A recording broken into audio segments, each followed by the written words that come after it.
Alright guys, real quick video today. I wanted to show this to you. This happened a couple years ago. Apparently a drone took a video of a UFO and it flew into a mountain. So I don't know if this was CGI. I don't know the location or anything like that. Now we know sometimes there could be holograms to cover particular things up and stuff, but I'm going to show this video to you real quick. It's a really short clip, but let me show this to you.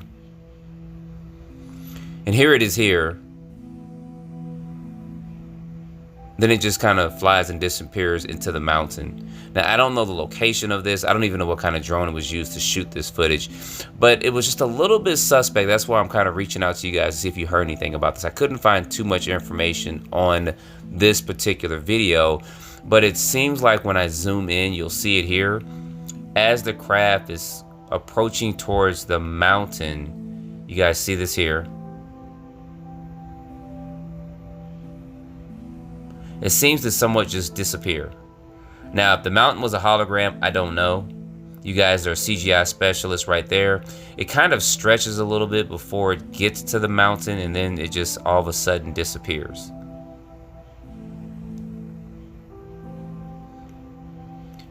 So you guys kind of see that there. I slowed it down just a little bit more. So I'm not 100% sure about this, but if you guys know something about this, put it down in the comments. And then I have a video I'm working on with a Juanito Juan. Now, Juanito Juan has got several photos and even some short video clips of UFOs, what you guys are seeing here.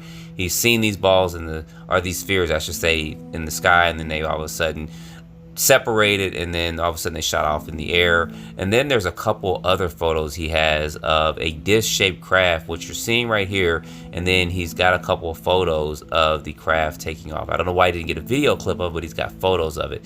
So I'm digging in and getting a little bit more research on this so I can show this to you guys, because he's got some actually interesting footage. It kind of reminds me of the way this is taking off of some of the ones from the 40s, 50s, and 60s we've seen before, and even some of the stuff that Billy Meyer kind of took. So is he a contactee? I have no idea, but I'm gonna do a little bit more research and try to get a video out in the next couple of days so you guys can check out some of his footage. Hopefully I'll get it out by tomorrow. So if you guys know anything about him as well, put it down in the comments. Don't forget to like, subscribe. Sorry for this short video, and I'll see you guys in a couple of days. Thanks for watching.